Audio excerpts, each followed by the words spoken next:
sir, dako kayo ang magpagpasalamat sa among gobernadora nga si Ma'am Ebon. Inubanan sa iyang kapikas sa kinabuhi, si Sir Mark.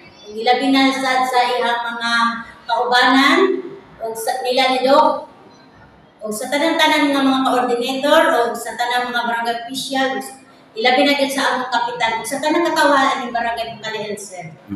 Dako kaya akong pagpasalamat nila ni Gobernadora, sir.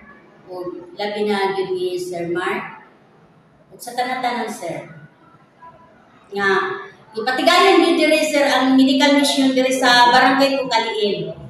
Ma'am, dako bang tabang para sa mga katawhan ato diri sa Pagkalian kining medical mission? Yes, sir. Dako kung kani katabang, sir. Labi na sa barangay Pagkalian nga. Ang mga katawhan, sir, nalipay yun, sir.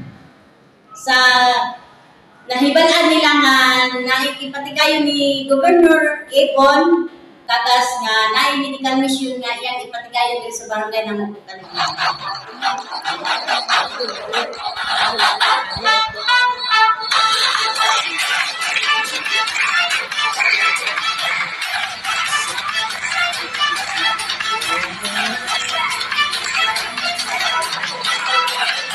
I love the Paulasur, mahalingin na paraiso. Sa katauhan ng lalawigan, ikaw ang galbo. Iba'y magsadya kita sa kalambuan.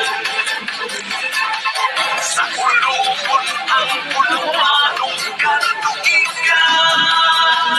I love the Paulasur.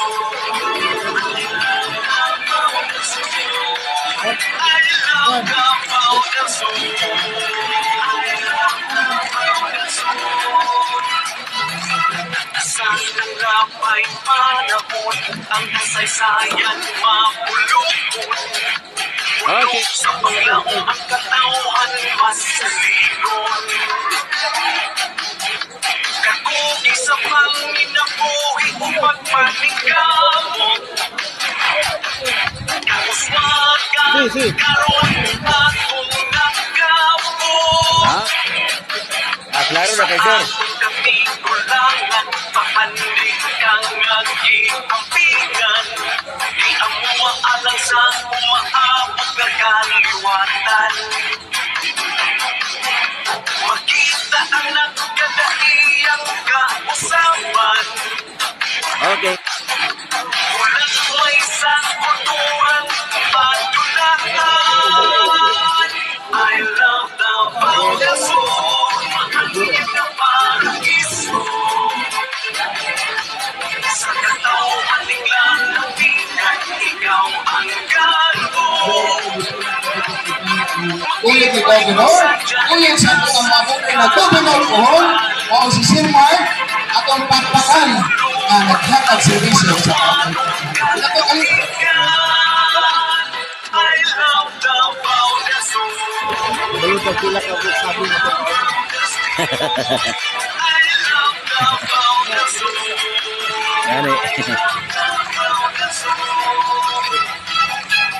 I love the Paulasur. Dali ka mo sa Davao del Sur. I love the Paulasur. Manuhay kita sa Davao del Sur.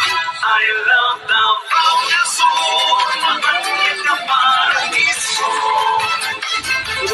Nanti mo baba daw. Ditambok. Iba'y masadya kita sa kalambuan.